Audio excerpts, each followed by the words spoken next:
Hello friends. तो फिर से एक बात आपका स्वागत है हमारे प्यार से चैनल ट्रिनो मास्टर पर। तो मैं महेश शर्मा आज के इस वीडियो में लेकर आया हूँ स्फेरिकल मिरर्स के बारे में।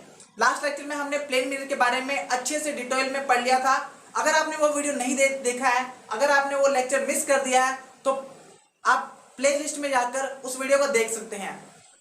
तो आइए अब हम आज की लेक्चर को स्टार्ट करते हैं।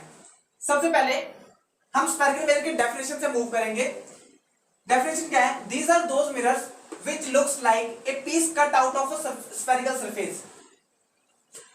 डेफिनेशन के कहने का मतलब क्या है कि ये ऐसे सरफेस होते हैं, ऐसे मिरर्स होते हैं जो कि ऐसे दिखाई देते हैं, ठीक है, कि उनको किसी स्फेरिकल सरफेस से कट आउट किया गया है। स्फेरिकल सरफेस से कट आउट किया गया है। स्फेरिकल सरफेस समझते हैं ना आप?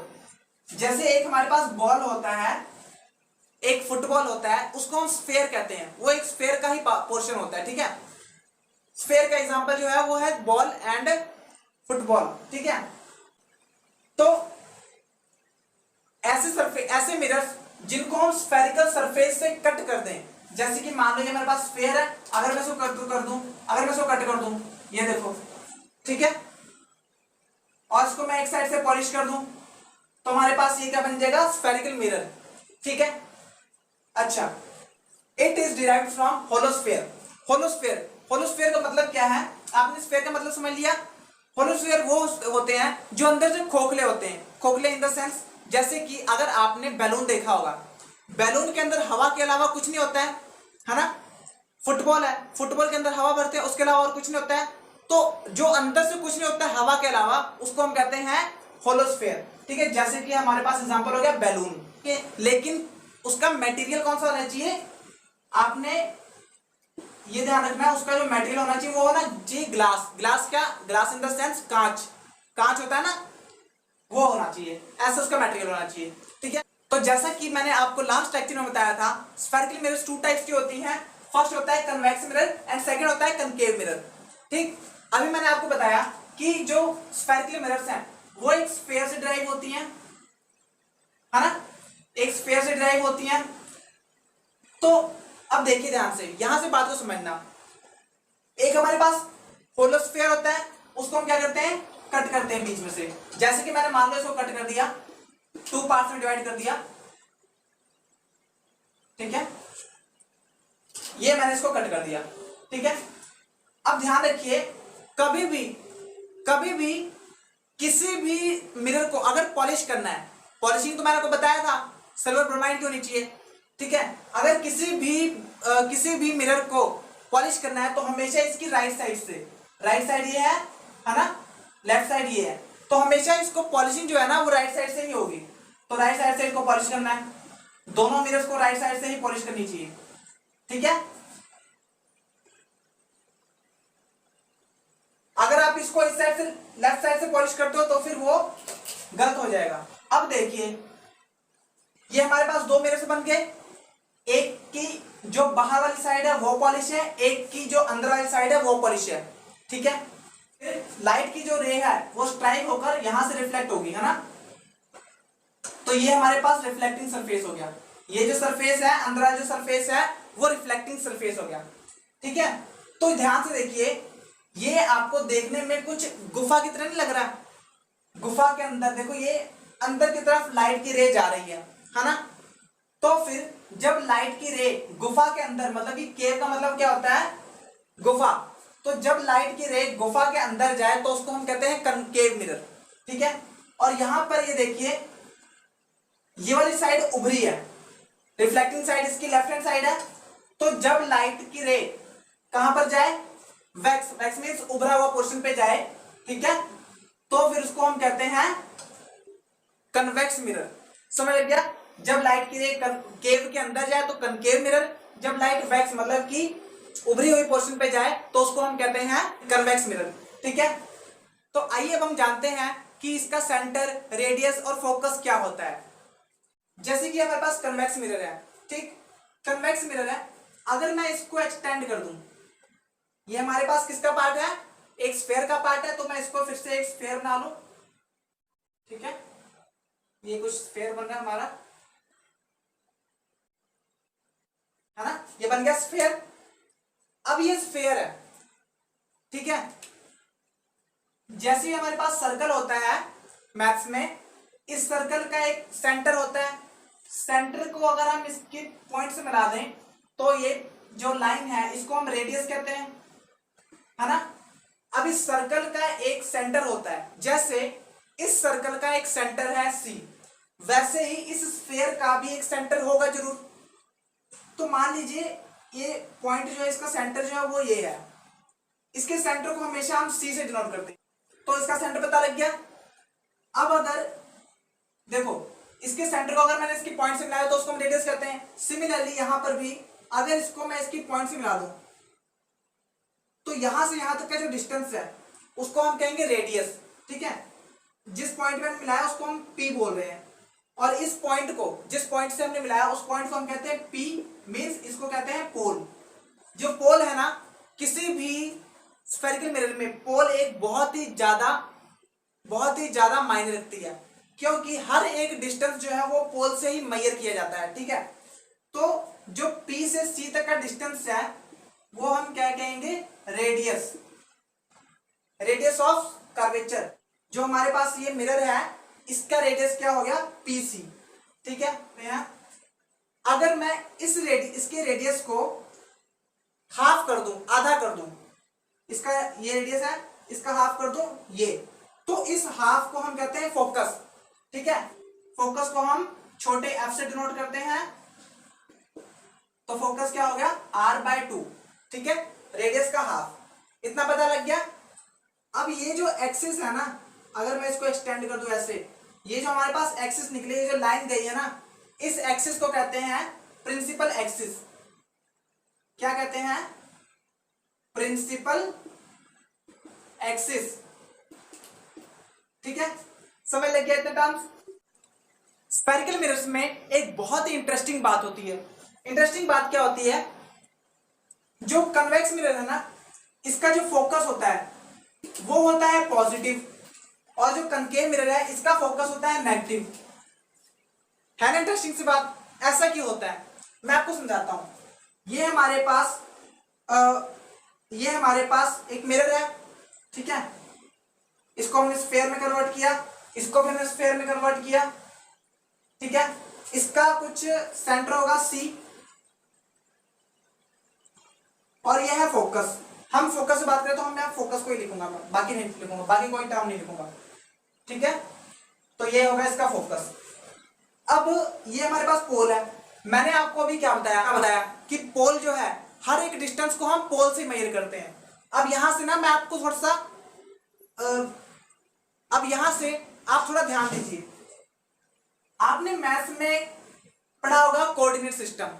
कोऑर्डिनेट सिस्टम क्या होता है, ये हमारे पास ओरिजिन होता है, ये होता है एक्स एक्सिस, है ना। यहाँ पे पॉजिटिव वाली साइड होता है, यहाँ पे नेगेटिव, ये एक्स डैश, यहाँ पे 1 2 3, यहाँ -1 -2 -3 ऐसे होता है। तो हर एक डिस्टेंस को हम यहाँ पर ओरिजिन से मेजर करते हैं, जो कि ओ वाला पॉइंट है। यहाँ पर हर एक डिस्टेंस हम पोल से मेजर करते हैं, ठीक। अब ये जो हमारे पास P है इसको आप ओरिजिन मान लीजिए, ठीक है। तो ओरिजिन के राइट हैंड साइड वाला जो पोर्शन होता है वो होता है पॉजिटिव। तो कन्वेक्स मिरर में पोल को हम ओरिजिन मान रहे हैं, तो पोल के राइट हैंड साइड में इसका फोकस है, इसलिए जो इसका फोकस है उसको हम पॉजिटिव मानेंगे, ठीक। और यहां पर जो पोल है, पोल की लेफ्ट हैंड साइड मतलब कि नेगेटिव साइड वाली फोकस है ना। फोकस जो है वो नेगेटिव साइड की तरफ है, इसलिए इसका फोकस हम नेगेटिव मानेंगे। तो समझ लगा ये क्यों होता है ऐसा, ठीक। मान लीजिए आपको ये एक मिरर दे रखा है, ठीक। तो आप इसको कहां से पॉलिश करोगे, राइट हैंड साइड से, है ना। राइट हैंड साइड से इसको पॉलिश कर दिया। तो ये टाइप ऑफ मिरर, इसका टाइप कौन सा मिरर है, ये एक तो ये बता रहा है, और इसका आपको रेडियस दे रखा है 40 सेंटीमीटर। तो आपने यहां पर ये बताना है इसका फोकस कितना है, और फोकस पॉजिटिव होगा कि नेगेटिव होगा ये बताना है आपने। सबसे पहले हमने इसको राइट हैंड साइड से पॉलिश कर दिया। तो अब लाइट की रे कहां जा रही है, केव के अंदर जा रही है। इट मींस ये कौन सा मिरर होगा, कनकेव मिरर। ठीक है, ये कौन सा मिरर होगा, कनकेव मिरर, ये हमने बता दिया, फर्स्ट क्वेश्चन होगा हमारे पास कनकेव मिरर। सेकंड, इसकी रेडियस 40 सेंटीमीटर है, तो फोकस क्या होता है r/2, मतलब कि 40/2, तो कितना होना चाहिए 20 सेंटीमीटर इसका होना चाहिए फोकस। लेकिन इसका फोकस कहाँ होगा, फोकस जो है लेफ्ट हैंड साइड होगा, पोल से लेफ्ट साइड है, इसलिए जो इसका फोकस होगा वो क्या होगा, नेगेटिव। इट मींस इसका फॉर्मूला बन गया ये, इट मींस जो इसका फोकस होगा वो -20 होगा।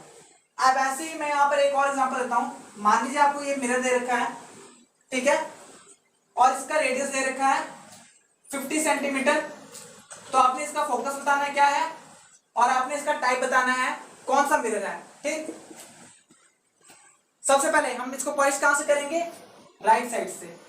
राइट साइड से हमने पॉलिश किया तो फिर लाइट की रे कहां आएगी, वैक्स पर, मतलब ओवरी वाली साइड पे आएगी, तो इट मींस ये कौन सा टाइप होगा, कन्वेक्स मिरर हो गया, कन्वेक्स मिरर हो गया। अब इसके बाद इसका रेडियस कितना दे रखा है 50 मींस इसका जो फोकस होगा क्या होगा 50/2 25 सेंटीमीटर होगा, 25 सेंटीमीटर होगा। लेकिन ये प्लस होगा कि माइनस होगा, ये ध्यान दीजिए। इसका फोकस कहां होगा, अंदर, मतलब कि पोल के राइट हैंड साइड, पोल के राइट हैंड साइड, ये पोल है, इसके राइट हैंड साइड में हमारा फोकस है, इसलिए जो इसका फोकस है वो पॉजिटिव होगा। समझ लगा। तो आइए अब हम जानते हैं इसके दो मेजर डिफरेंस के बारे में, प्लेन मिरर, कनकेव मिरर और कन्वेक्स मिरर के मेजर 2 डिफरेंस के बारे में अब हम जानते हैं। प्लेन मिरर, सबसे पहला मेजर डिफरेंस क्या है, जो प्लेन मिरर है वो कैसा इमेज फॉर्म करता है। मैंने आपको लास्ट लेक्चर में बताया था कि ये वर्चुअल इमेज को फॉर्म करता है। वर्चुअल इमेज क्या होती है वो आप मेरे पिछले वीडियो में जाकर देख सकते हो, मैंने बहुत ही डिटेल बताया। ठीक, और कनकेव मिरर कैसे इमेज को फॉर्म करता है, ये फॉर्म करता है रियल और वर्चुअल, दो के दोनों इमेज फॉर्म करता है, दोनों टाइप्स के इमेज फॉर्म करता है। जो वर्चुअल इमेज है उसका सिर्फ और सिर्फ एक एक्सेप्शनल केस है, वो मैं आपको नेक्स्ट लेक्चर में बताऊंगा डिटेल में। ठीक है, कौन सा केस है। कन्वेक्स मिरर भी कैसा फॉर्म करता है, वो भी वर्चुअल इमेज फॉर्म करता है। ठीक है, तो ये तीनों में मेजर डिफरेंस है। रियल इमेज फॉर्म करने की एबिलिटी किसके पास है, सिर्फ और सिर्फ कनकेव मिरर के पास। ठीक, सेकंड जो मेजर डिफरेंस है, प्लेन मिरर जो है ना वो इमेज की साइज पता कितनी में आता है, जितना ऑब्जेक्ट का साइज होता है, तो साइज में क्या रहता है, सेम रहता है। साइज जो है प्लेन मिरर में सेम रहता है, लेकिन कनकेव मिरर में ना अगर आपके पास ऑब्जेक्ट स्मॉल है, छोटा सा ऑब्जेक्ट है, तो उसका जो इमेज बनाएगा वो बड़ा बनाएगा। ठीक है, कनकेव मिरर में छोटे से ऑब्जेक्ट को बड़ा करके दिखा देगा, और कन्वेक्स मिरर में बड़े ऑब्जेक्ट को छोटा करके दिखाएगा। ठीक है, तो ये तीनों में एक मेजर डिफरेंस है। यही रीजन है कि जो डेंटिस्ट हैं, ठीक है, वो कनकेव मिरर का यूज करते हैं, क्योंकि दांत में छोटे छोटे छेद वगैरह होते हैं, छोटे छोटे कीड़े वगैरह कहीं पे लग जाते हैं, तो वो देखने के लिए, छोटी चीज को बड़ा करके देखने के लिए जो डेंटिस्ट हैं, ठीक है, आंख नाक कान के जो डॉक्टर्स हैं, वो क्या करते हैं, कनकेव मिरर का यूज करते हैं। और यही रीजन है, इसमें हमारी गाड़ियों में जो साइड मिरर होता है, जो बड़े बड़े गाड़ियों को छोटा करके दिखाया जाता है, ठीक है, वहां पे हम कन्वेक्स मिरर को इसलिए यूज करते हैं क्योंकि ये बड़ी से इमेज को छोटा करके दिखा देता है। ठीक, अच्छा, अब हमने स्फेरिकल मिरर्स के बारे में सब कुछ डिस्कस तो कर लिया, ठीक है, लेकिन आपने एक बात को ध्यान नहीं दिया कि प्लेन मिरर में आपको मैंने बता दिया था कि एंगल ऑफ इंसिडेंस क्या होता है ना, एंगल ऑफ इंसिडेंस क्या होता है और एंगल ऑफ रिफ्लेक्शन क्या होता है। लेकिन कनकेव मिरर और कन्वेक्स मिरर में एंगल ऑफ इंसिडेंस और एंगल ऑफ रिफ्लेक्शन क्या होता है वो हम जानते हैं। चलिए, ये आपके पास कौन सा मिरर है, ये है हमारे पास कनकेव मिरर। मान लीजिए आपके पास इसका एक्सिस है, ये हमारे पास पोल है, ये होगा इसका सेंटर और ये होगा इसका फोकस। ठीक है, लाइट की रेज आ रही हैं और टकरा कर फोकस से पास करके जा रही हैं, तो फिर इसका जो एंगल ऑफ इंसिडेंस होगा और एंगल ऑफ रिफ्लेक्शन होगा वो पता कैसे निकलेगा, ए पॉइंट पे जाके टकरा रहा है।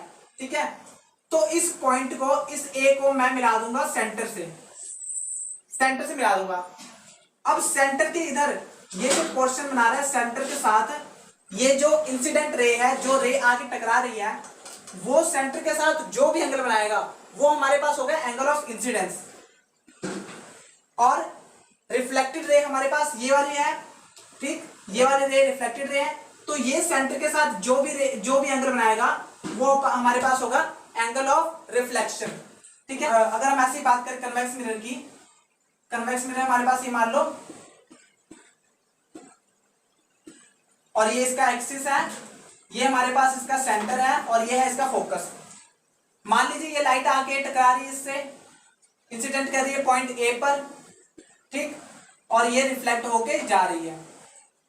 ठीक है, इसमें भी हम क्या करेंगे, इसके सेंटर को ए पॉइंट से मिला देंगे, इसके सेंटर को ए पॉइंट से मिला देंगे और यहां पर थोड़ा सा एक्सटेंड कर देंगे।